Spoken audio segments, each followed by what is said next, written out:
Hello, folks. This is Joe from My Geeks, and I'm here with returning guests and one of my favorite guests to interview, Tyson Rinehart. How are you doing, dude? I'm great, Joe. How are you? I'm not too bad. Glad you were able to come back to Grand Rapids because it's easier for me to commute to, and I'm glad you were able to return to JAFAX because I remember when the first time I interviewed you here, it was in a different room, but like I had so much fun interviewing you that I've interviewed you a few times since then. But like you're definitely tied with Yuri Lowenthal as my favorite voice actors to interview ever. No, thank you. Thank you very much. Because both of you happened in 2016, and I was like, prior to that, I had never really clicked with like a guest. I mean, yeah, I've had some fun interviewing people, but just like click and being on the same level and stuff. I was like, dude, this dude's awesome. And no, I'm not blowing smoke up your ass because like you're sitting next to me. I've truly enjoyed talking to you. Thank you. I've had a good time as well. So Tyson's a voice actor and a ADR scriptwriter and ADR director at times too. That's correct. Yeah. All right. And Daru from Steins Gate. Correct. Bartolomeo from One Piece. You were also, I forgot. Shows how much research I do.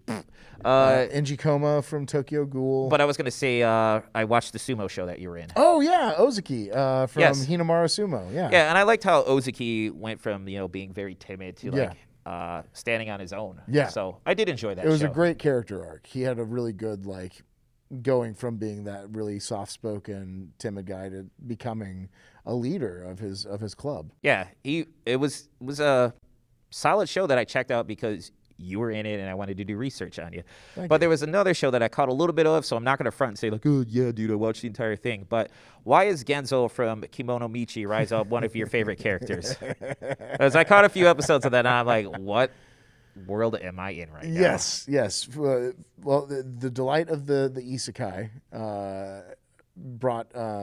bringing a Japanese professional wrestler into the world of fantasy and fairy tale, and it's fantastic because he is always on, he's always in character, as Animal Mask when it's time to go out and do things, but then the character that he is when he's just Genzo isn't really that far removed from Animal Mask, and he's just a maniac. I thought it was going to be a fun, cute show when I first saw everything, and then when he suplexes the princess. Yeah, German suplex, man. Yeah. And I'm a fan of pro wrestling, so I was like, oh, he's doing that. But I was like, I was not expecting a German suplex as the first thing he would do with the princess. It's in the first episode. It's not really a spoiler. Yeah. No, it's, if anything, it is a teaser. It's the thing that they show you, and you're like, well, I've got to check that show out. We just had a whole lot of fun with that, and it was just constantly kind of go further with that, see what we can do. And Jeremy Inman was the director on that one, and we had a real blast working on that show. Yeah, I plan on finishing the rest of it. I made it 3 episodes in, and I was like, okay, I have a rough idea what this show is like. And, I mean, it's 12 episodes, so it's an easy watch. Yeah. For down the road. But 3 episodes in gives you a pretty decent understanding of what you're dealing with. So yeah, another series that I checked out. This is more of a compliment than anything. I've enjoyed your role as Ranga from that time I was reincarnated as a slime. Thank you. I like how Ranga's slowly evolving. I did finish the first season. I have not checked out the OVAs, and I have not checked out the second season. I heard that things change. No spoilers. Right. So it's just, I'm looking forward to checking out the rest of that show. It was pretty cool to check out. Yeah, no, I love Ranga. He is a real delight because I'm a dog person, and so I already, ridiculous with my own dogs, and then getting to voice their spirits through Ranga. My one acting note that I give myself for Ranga every time is to be earnest. It is nothing but straightforward, honest, and excited at all times. Everything is always the best idea he's ever had, and he's about it, or he's super concerned because it could be the most dangerous thing that ever happened. It's all about extremes because that's how dogs are. They get absolutely insane when it's time to go for a walk. They just see you grab your shoes. You're not even going to take them for a walk. They lose their minds. And so bring that energy into the performance and just the constant hey, I'm with you, master. What are we doing? Okay. It's just that's very much part of it, and it brings me joy every time. Well, at least Ranga's a little bit independent because he's not as if you I forgot the name of the main slime character. Rimuru. Rimuru, if like Rimuru like left the house and the Ranga's like, where are you going? Oh my god, Right. you've been away for so long. Oh my god. Right. You Yeah. know. He doesn't have separation anxiety and Yes. like destroy the blinds and stuff. Like That would be an episode right there. my band, our first guitarist, we were rehearsing at his house, and he had a giant what are the Great Pyrenees giant dog. And I mean, they look like little polar bears. Wow. Like massive dog. And he had horrible separation anxiety and was like scared by loud noises and everything. He accidentally wandered into a little tiny bathroom, like half bath, where it's just the toilet and the sink. Uh-huh.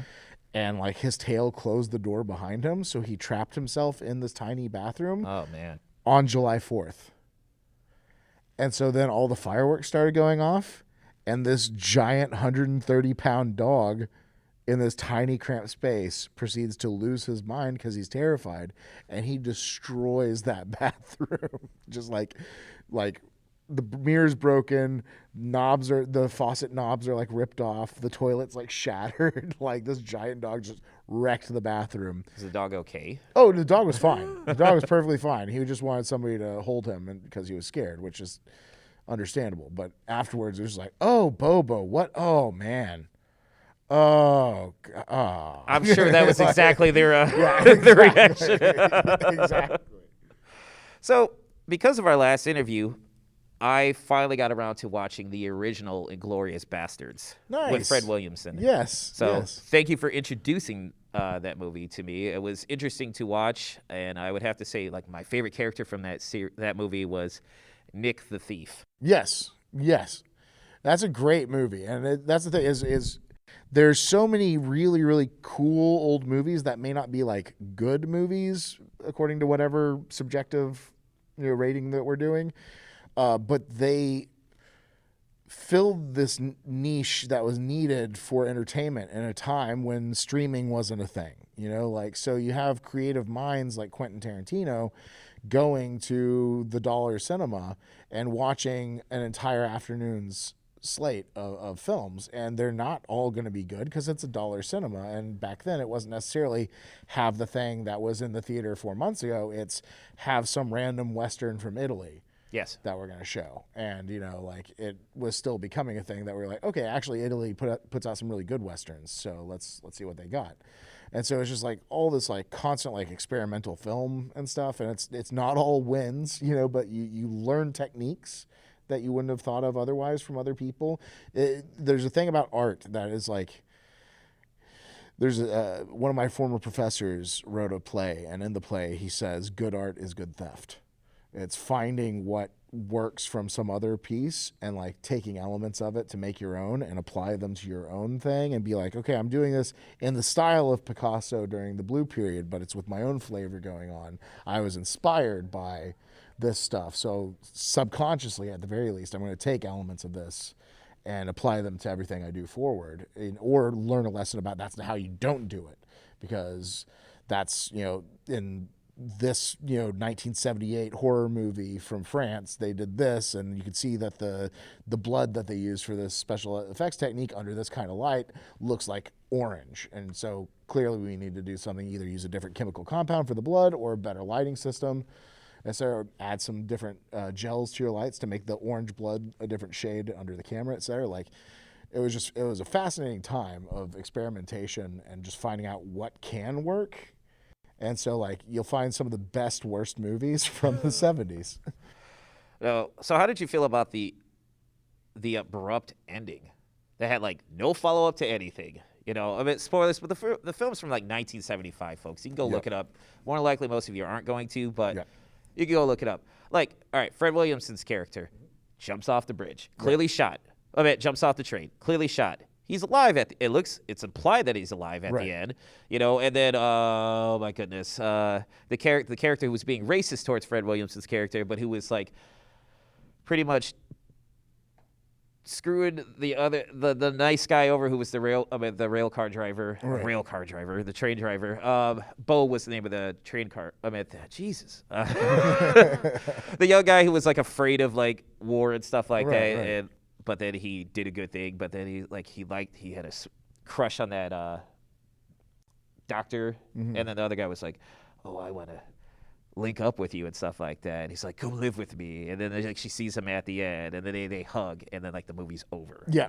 No, that's totally just kind of the way things of that genre and quality of movie making happen sometimes. You'll just kind of get to a point where you're like, I guess they ran out of money and that's where we stop. And yeah, it gets confusing. There's a lot of weird like freeze cuts that you'll get on your way out of a lot of these movies, and it's always, one can say, open to artistic interpretation. Oh my goodness, but dude. Lord knows it probably was just a matter of somebody actually hit the switch, or they were like, and budget is gone now. Okay. Yes.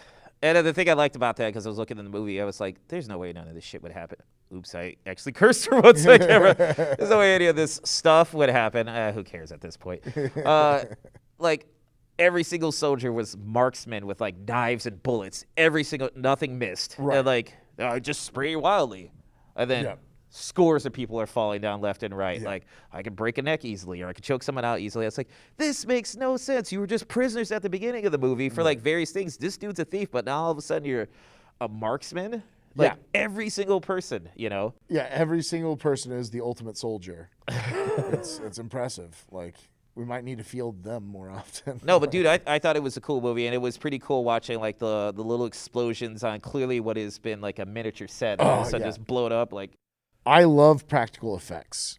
Like, CGI still does not hold a candle to properly done practical effects.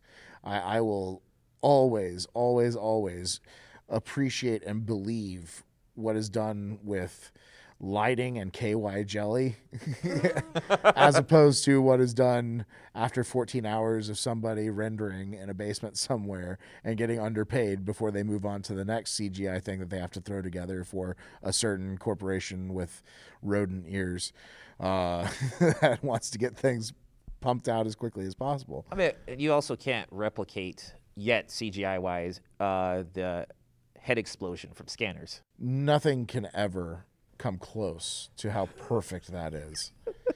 I've never even fully seen that film. I'm familiar with that part. Honestly, but you just kind of fast forward to that part and then you're good. You so, know? did Michael Ironside's character blow up that dude's head? I think so. Yeah. Like, he just casually walks off, like, oh, and just walks off. So, what are some of your favorite Grindhouse films / B movies? That's a good question. That's why I'm asking it, because I really wanted to dive into this with you. Well, Bullet Machine has written a number of songs about some of them. Death Race. Yeah, Death Race being a fantastic, terrible movie. I like the video for that, too, that you guys did. Thank you very much. That's one of our better videos that we've done so far, so thank you. There's also 5 Element Ninjas, which we did a music video for as well, which... I did see that film. It was inspired by that video. Dude, that movie is amazing. I remember watching it at my cousin's house when I was a kid, and just like, this was around the same time that I saw like Mortal Kombat for the first time. And so you have like Sub-Zero and Scorpion as these like color-coded ninjas, and then in the movie it's all these color-coded ninjas. And I was like, this is amazing. And yeah, just absolutely lost my mind. Had no idea what it was I was watching. Like I said, I was at my cousin's. It was a different town, different TV station. I had no idea what it was, when I'd ever see it again. And I finally hunted it down. And like so many other Grindhouse movies, it has multiple like working titles depending on when and where it was released. So Chinese Super Ninjas. Chinese Super Ninjas being my favorite of the titles, because at surface glance, it seems so horrifically wrong, because you're like, dude, ninjas are Japanese. But the story is... It does make sense. It totally makes sense with the story. Chinese martial artists engage in a competitive match with Japanese martial artists who have ninjas that cheat, and then they have to learn, the Chinese martial artists have to learn ninjutsu in order to flip the tables. So the Chinese become supreme ninjas. It makes sense, but on the surface value, it's just like, what are you talking about? So there's a B movie that we both like. Why do you like Riki-Oh, the story of Riki? Oh, man. Well, we were just talking about the scanner's head explosion. Yes. I'm going to go ahead and talk about the Riki-Oh head crush. Oh, my goodness. Which was used on The Daily Show with Craig Kilborn. And Tarzan was the name of the character. Yes, Tarzan. I came in there and did that. I was like, and here's the thing.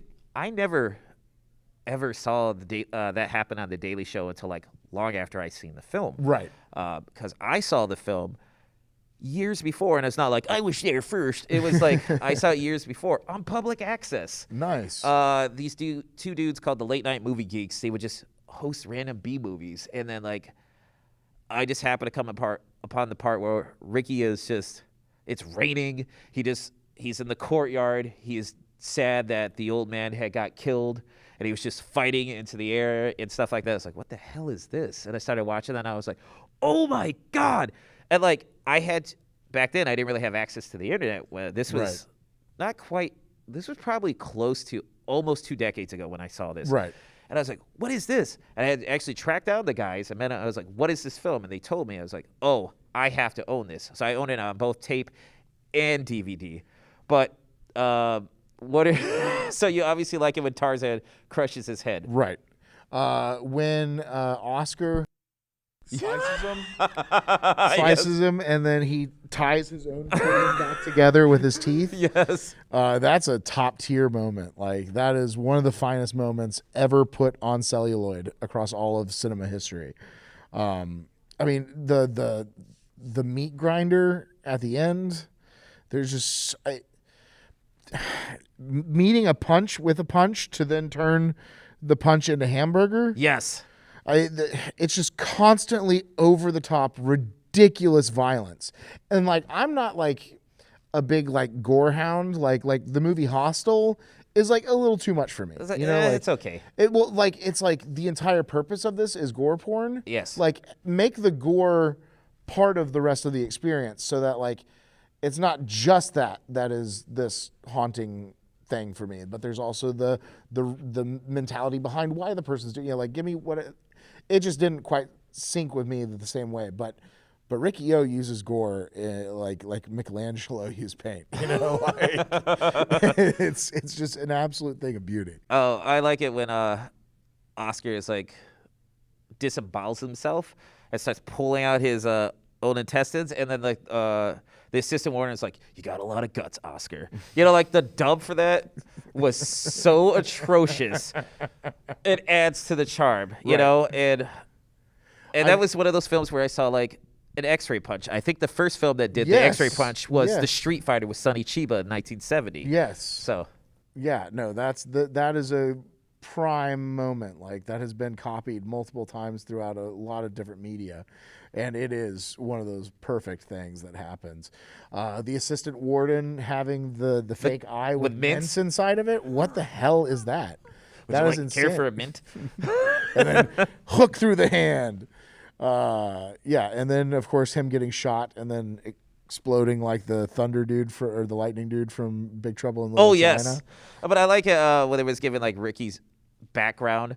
Like, first the origin story is how he became powerful. He practiced kung fu in a graveyard with his uncles tossing tombstones. Not just kung fu, qigong. Qigong kung fu. Apologies.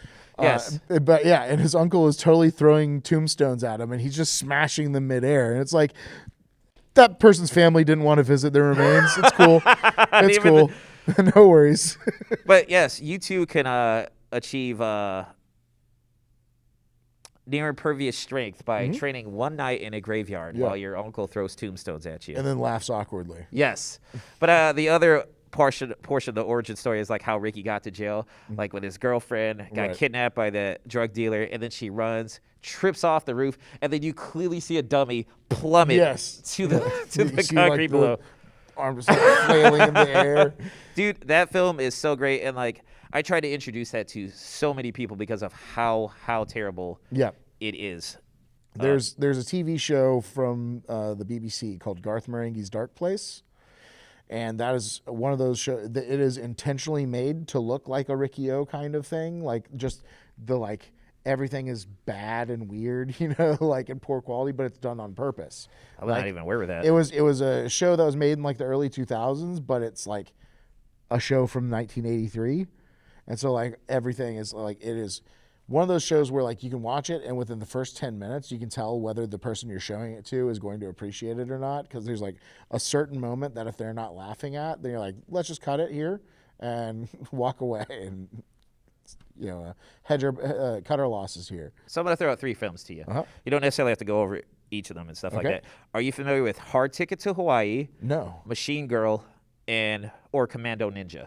Machine Girl sounds familiar, as does Commando Ninja. Commando Ninja was like came out with the last few years. It was like a crowdfunded B movie. It's on YouTube for free, and they're actually now making like the sequel to it. Mm-hmm. I would recommend that. But Hard Ticket to Hawaii was an Andy Sedaris film, and I don't know if you're familiar with Andy Sedaris, but like he made his things was Babes, Bullets, and Bombs. I think that was like the tagline to it, and like it would just feature like models, but in like action films, and like Hard Ticket to Hawaii was like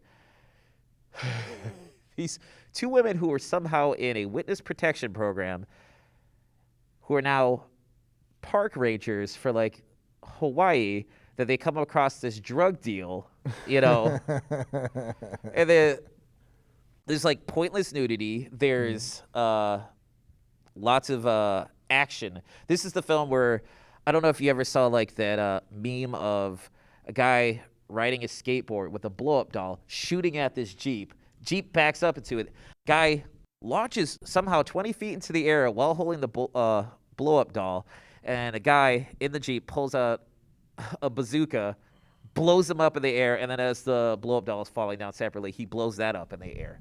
That sounds pretty excellent, yeah. And that movie is what I had the original Snakes on a Plane subplot to it too, because they had like they were transmuting a mutated snake like on the island. I don't even want to spoil it for you, dude. Yeah, this is a film brilliant. that you definitely have to see. Is Hard Ticket to Hawaii, because it has pointless nudity in it too. Because I remember, as any crap movie should. I remember like one of the models in the film was like, I do my best thinking in the shower, and I'm like, Nice. That's top tier writing. As a writer, that's some quality. That is a perfectly natural, normal thing for a woman to say. And like in this film, it actually has like a the theme song for the film actually includes the title of it as well. Okay. So it's nice. You have to see this, dude. Nice. I would highly recommend it. And like Machine Girl, that was a film that came out in Japan a few years ago about like a high school girl of all things who gets her arm lopped off by Yakuza ninja high schoolers, and then she fits it with like a machine gun like Barrett from Final Fantasy VII. Nice, yeah. And then now she's going on a revenge trip against ninja Yakuza who killed her brother and stuff that like sounds amazing. Oh my god. The gore is so over the top, and like the dub, you could tell that the voice actors were having fun doing this film. I saw a movie recently. It is a Japanese horror film from mid to late 80s, like 87-ish, something like that. It is called Evil Dead Trap. And it is fascinating. Like the first half of it is like, okay, whatever, but then it really gets rolling in the last like half hour. But the first chunk of it, it's like a news reporter and her team get a snuff film video sent to them, and they go to like investigate where it came from, and like slowly but surely they get like murdered on location, but they're all banging each other like throughout the movie, because you got to fill some time with some boobies and stuff anyway, because that's how low budget productions work, is you're like, as long as we throw some nudity in, nobody's gonna care about the plot. But yeah, you start murdering off pretty much the majority of all of the like crew until it's just her left, and like slowly but surely she and the killer like start to like develop a like relationship, like as like hunter and hunted, but like it gets wild. I don't want to spoil it because it gets wild. So this isn't like Ichi the Killer. No. Okay. This is okay. I just want you to know that a Quado type moment occurs at that 30 minutes from the end moment, and all of a sudden it is no longer a like snuff film, borderline pink movie. It all of a sudden is a telekinetic psycho teratoma baby. Like, it's amazing. So I know you like Blue Oyster Cult. Have you Yeah. ever seen The Stoned Age? I have. Yeah, I just watched that like a year ago during pandemic. Oh, cool. So that was your first time seeing it? Yeah, all the way through. I'd seen like bits of it over at friends' houses and stuff. I've always dug that film. I like the two characters because their name are Joe and Hubs. I'm Joe Hubbard. So Hey. I was like, this is pretty nice. So what are your thoughts on Troma films like The Toxic Avenger? Toxic Avenger is awesome. Class of Nukem High, awesome. Good stuff from Troma. Poultrygeist? Right. I mean, you just getting bangers up and down, like Tromeo and Juliet. You know, good stuff. Very, very fun. So, not necessarily a B movie, but it's definitely an infamous movie. Thoughts on A Clockwork Orange? Oh, Clockwork Orange is a masterpiece. It absolutely is. It attacks your sensibilities as an audience member, and then it starts the way that you start caring about the absolute filth, trash human being that is the main character is a really impressive way to tell a story, because at no point is he redeeming or likable. No, not even at all. And yet you still are like, well, let's see what happens. You know, like I want to see what happens. Have It's you ever fun. read the original book? I have not. Okay. Well, spoilers for that. The one thing that the movie left out at the end of the book, Alex actually grows up and he walks away from that stuff. He's like, yeah, it's kind of like I've been there, done that. I'm not going to do that anymore. Right. They completely left it out of the film. And I believe Anthony Burgess, who wrote the book, was like, yeah, whatever. You know, like apparently he hated that book. He just did it quickly just to fulfill like a contract. Yeah. And then that turned out to be one of his most famous works. So I guess we should get away from, no, not necessarily get away from, but let's talk about video games. Word. What are you currently playing right now? I know that you've been busy and whatnot, but still, what if you have time? What have you been currently playing? I've been varying it up. So I get a couple matches in on some of the multiplayer stuff. So PUBG, I'll do a little PUBG, a couple matches just to get some points generated. And then I'll do some World of Warships, go and blow up some battleships and stuff. And that's pretty fun. Wait, question. Yeah. So World of Warships, that's a PC game. They have it on PlayStation as well. Oh, okay. Yeah, it's So I was World gonna of Warships Legends. I was going to go, what's your PC? Shut up, bro. Right, yeah, totally. I've been playing Slay the Spire lately, which is a rad game. It's really, really cool. It's like a roguelike mixed with like Magic the Gathering. Okay. Like it's really fast. It's a card-based roguelike. It's really cool. And it's got a lot of like, it opens up a lot of replayability as you play the different characters because they play completely different. And so figuring out the ins and outs of how they work is a lot of fun. I've been playing come back to a game on Steam called This War of Mine, which is you play as somebody. Oh, I'm familiar with that, yes. Yeah, it's an amazing game. It is really, really impactful storytelling, and you know, it puts you in uncomfortable shoes that you don't get to be in a lot of times. In that kind of situation, in a video game, you're typically the soldier who's trying to stop all this from happening. This game, you are the civilian in the background who is trying to stay alive as all this is happening, and it's a fascinating game. And from what I understand, it has multiple endings to it, correct? Yeah. There's like multiple scenarios. So like there are a variety of different like safe houses that you could start the game in. It just randomly starts you in one. So the layout is different, and Okay. you start with like a different group of survivors, and each survivor has different skills and benefits. So one of them is like he had a repair shop, so he's really good at like fixing radios and stuff like that. Another one is really fast, so when you go on scavenging runs, she can get away from danger quicker, etc. And it's a great game. Does the game have happy endings to it? Yeah. It's not always going. You're not always going to achieve one because you know disease and danger lurk around. You know your survivors all the time, but yeah, you can make it with all of your people throughout to the end of the game, and then the war ends. And yeah, Yeah, I've seen the things about it. So what are some of your favorite games of all time? Chrono Trigger, Final Fantasy VI is arguably my favorite game of all time. Final Fantasy Tactics, Symphony of the Night, Oh, dude, Castlevania. that is by far my favorite Castlevania game Yeah. of all time. The soundtrack Yeah. is awesome too. Yeah, everything about it is perfection. Like that game kicks. I gotta know. All right, I will agree with you. Everything is perfection with that game overall, except for the very last song. I Am the Wind, that Kenny G sounding song. Like you beat the game and all of a sudden you just hear like the horn, the saxophone. I'm like, what is this? What are we doing? Yeah, so it's like I'm confused by that. Like every MP3 player I have, I always put that album onto it, but I always take that song off. It's like that's got to go, Right you on, know. But right. no, that game is great, and honestly, I love Metroidvania games. Yes, like same. Hollow Knight's pretty cool. Yeah. Blasphemous. I don't know if you're familiar with No, that not game. yet. Blasphemous is a Metroidvania game that kind of has like Souls-like elements. Like if you go in trying to hack and slash, you're gonna get your ass handed to you. Right, right. But like the lore and the world setting is just fantastic. It's all based on Spanish Christian religion. Okay. So like all the enemies, like you're not gonna be fighting demons. You're gonna be fighting like religious based. Zealots and Yeah, like you have like these hooded figures that are flaying themselves, you know, Yeah, the they're flat flaying ones, themselves, yeah. and then like they'll see you and they'll try flailing you. So it's pretty cool. I would recommend that. You can get that on like Steam for cheap, or you can get that on like the PlayStation Network. I got that Okay. game for like recently it was like $6. Okay. Yeah, I actually just have been playing Dark Souls Remastered. So that has been a slog.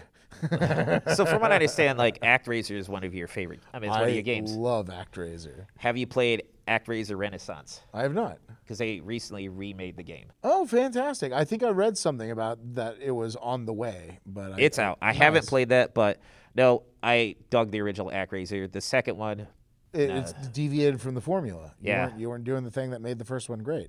so, well, we're going to still stick with retro games. How do you feel about the original Resident Evil games like 1 through 3? Because someone told me to ask you about that. Like you had strong feelings about the series from 1 to 3, and then after 4, I mean, when 4 came around, or has your opinion on that changed since then? I think the numbering system that you're bringing up is off. Oh, okay. Well, this is like someone told me to ask you years ago, and I never actually So fit it 1 into through it. 3, I love 1 through 3.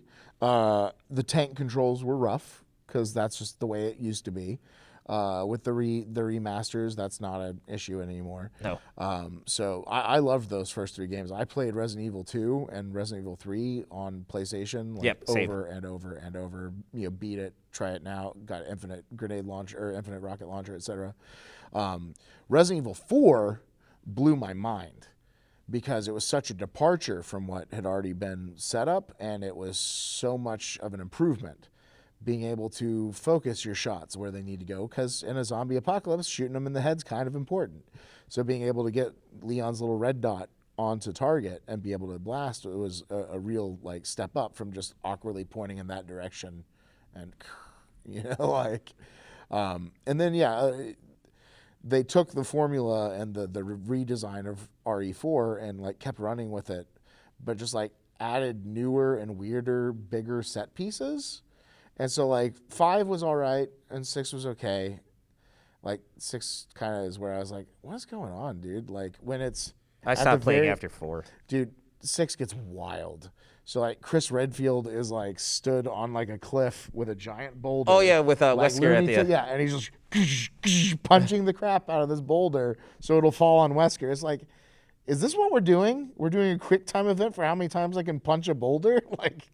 just give me a rail gun or something. Let's do this. Like, so it gets ridiculous. And then with Resident Evil 7, they again changed the formula of how the whole game works and made it a first-person shooter exploration kind of thing.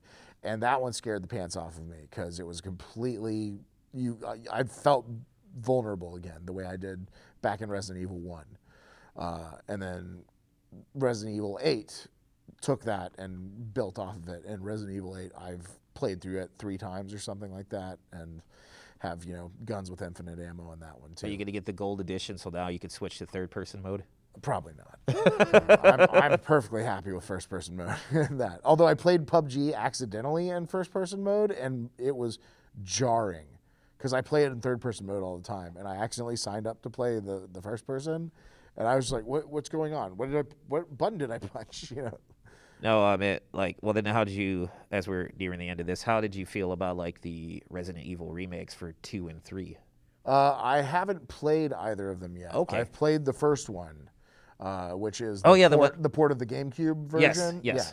Yeah. And Resident Evil 0, let's not forget that one too. Right. But I've got 2 and 3 remastered on my system. I just haven't gotten to play them yet. I played through 2 twice with both Claire and Leon, and it holds up. Nice. I definitely like the controls better. Mm-hmm. Mr. X is actually terrifying. Right. You know, but I'm not gonna lie. Like back in the day, like I beat the original 2 and 3. Never did play the original one because I only got so far. But I was just like, I don't know how to do this. You know, before like guides and stuff. But like 2 and 3, I'm glad that they did not bring back the giant spiders because like my arachnophobia. I'm like, why does all these horror games have to have like, hey, let's just have giant spiders? Yeah. And I hate the fact that developers are like, you know what? I know that spiders are terrifying for people, but let's make them look more and more realistic and act realistic. I'm like, could you please stop doing that? But like Resident Evil 2 and 3, the remasters, I actually feel that they're, well, I can't speak for 3 because I haven't played it yet, but 2 was quite solid. Yeah. You know, and you do feel like a sense of dread, like with X chasing after you. Totally. Have you played Until Dawn? Not really. I can't say that I'm a huge horror fan. Yeah, right. You know, because it's just like I have not played that, but like I don't need tachycardia. Whatever. I'm telling you, that thing is geared towards scaring you. Like it even has you like answer questions like, okay, which of these things actually scares you the most? And like if you're honest, it's gonna throw roaches at you or whatever it is you tell it freaks you out. Oh, then I'll just say like roaches. Right. Exactly. You know, like well, all right then. Impromptu question, not even on the list. What do you feel that are some of the best horror games for you that you've played? Oh man, that's a tough one. Yeah, what's your favorite? I'm a huge fan of what is it called? It's a GameCube game. Eternal Darkness. Eternal Darkness. Huge fan of that. That is like the most Lovecraftian gaming experience I think you can have. More so than the actual Lovecraft-inspired games, the Sunken City, Call of Cthulhu, stuff like that. Call of Cthulhu was really good. Sunken City also had good elements to it. It was a little clunky. But like a lot of their like underwater moments, like where they have these titanic beings just kind of floating by as you're like walking to do something, and they don't pay you any mind, but it sure terrifies the crap out of you just seeing this thing the size of like 800 Buicks strapped together, Okay. like swimming by as you're walking in one of those diving bell suits to go grab this thing that you're supposed to, some artifact you're supposed to grab for some guy. So lots of good atmosphere and stuff like that, but the controls were a little clunky. Darkest Dungeon, solid choice. And yeah, Bloodborne. Okay. Are there any this is the final gaming question. Are there any upcoming games that you're looking forward to? Yes, with a caveat. I'm looking forward to Starfield. Oh boy. But I am a PlayStation user, so I don't really like the idea of having to buy a new game system to play 2 games. Starfield and Fallout 6 or Fallout 5 or Elder Scrolls 6 or whatever ends up coming up next. Oh, so you would get like a PS5? Yeah, I would theoretically have a PS5 already. I don't have one because they're impossible to find. Let me throw out something to you, a suggestion, because I actually got myself a PS5 as well. Okay. So do you have a PlayStation Network account? Yes. Have you had one for years? Yes. Okay. I'm sorry for interrupting you, but this is a helpful tip. Yeah. I bought mine directly from Sony. Sony will, you can just go to Sony's website and just register to buy a PS5. So what they're looking for is like PS5 accounts that have, PlayStation Network accounts that have history with them. Right. So that way they prevent some schmuck from creating like 1,000 accounts and like flooding the system. Those people are going to be completely skipped over. I've had a PlayStation account since the PS3. So Same. I just registered my account with them because you just go up to, like I said, just type right in Google, like register PS5, and it'll give you a direct Sony link. You just have to be signed into your Sony account. When you do that, you just click, hey, please notify me, and then it will, if you get selected, because they continuously do this, if you get selected, they will send you an email like, hey, the store will be available at this time for this time frame. So it hit me up. It'll give you a heads up like the day before. Okay. So it's like, hey, starting 2 o'clock tomorrow, the queue for this will open up. Okay. I was like, okay. I was signed in like at least a half hour before. I got into the queue, and then it will put you in a randomized spot, and it says, well, you have more than an hour. Your wait time will be more than an hour. And then, like, don't freak out at that, because like 5 minutes later, it's like, your wait time is now 15 minutes. So long story short, 20 minutes later, I walked away. I had purchased a PS5. You have to pay for shipping. Oh, they're like, well, if you buy like a game, you'll get free shipping. And I was foolish enough to buy like Death Stranding, which was a $50 game, added on to get free shipping. I was like, you know what? I would have paid less in shipping, but it's just Right. But that's how I got my PS5. Okay. But I would recommend doing that, and even if you don't get selected, just keep registering. So if you have an account with some history, they will pick you over anyone else that is. That's good to know. Yeah. So sorry for interrupting you. No worries. Like I tried doing that for my girlfriend as well. Yeah, no, I appreciate that. And she got selected, but no, I bought it directly from Sony. Okay, you cool. know, and I've barely played the system. Right.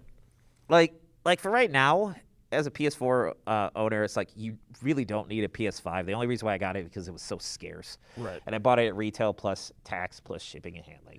Well, I don't even have like a modern enough TV for me to like really get the benefits from it. You know, it's just more about having it because it's so hard to find, and like just knowing I don't have to then track it down after that. I bought it for future games. So exactly. It's not for right now. It's for in a year from now when there's more, support for it. Yeah. Would recommend that. Yeah, nice. So, sadly, I have to wrap up this interview, so let's go into the final 3 questions. What's new that you would like to talk about that you're allowed to promote? Oh, let's see. We've got One Piece Film Red is coming up soon. Okay. Which Bartolomeo is in. I have seen footage of him in some of the teasers that have been put out. So I am excited to get to see what kind of mischief he's going to get into. I am considering putting together a Dungeons and Dragons streaming kind of situation. Nice. Very nice, with dude. some other actors and just have some fun. I've never actually watched Critical Role. I'm, of course, aware that it exists. But I am choosing not to watch it now so that I can say I did not dry hump this show when I put my own version of it together. There's so many other people that have followed and that's suit. that's the thing, is I'm like, there's enough other copycats out there, and I have been fortunate enough to actually, when 5e was like released, Matt Mercer was in Dallas recording, and he actually did a one-shot DMing for me, Ian Sinclair, Josh Greeley, Jamie Markey, and Jean-Luc. Oh, nice. And it was fantastic. Like, we had a lot of fun, and I got to be DM'd by Matt Mercer, so that was pretty rad. He seems like a cool dude. He is a cool dude. Never met him. Dude. I've directed him in One Piece, and then like as we were finishing up, I was like, yeah, I think that's all we got for you, Matt. Do you have 5 more minutes though for me to ask you questions about DM? How do you deal with challenge rating, buddy? You know that conversation was not 5 minutes. Oh yeah, no. But I tried not to make it too long because I'm sure he hears all sorts of stuff all the time. Hey, what's your opinion about this? Blah blah blah. And so Yeah, but don't you think that it would be a little bit different between you being a peer / coworker and then random fan, right, and stuff like that? I'm sure he's willing to give you more time. Well, and somebody who has played D&D with him before. Oh, nice.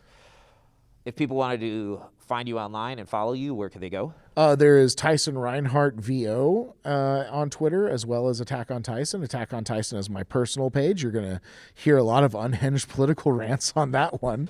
But if you want to just hear about like what shows I'm doing or worked on or whatever, go to Tyson Rinehart VO on Twitter.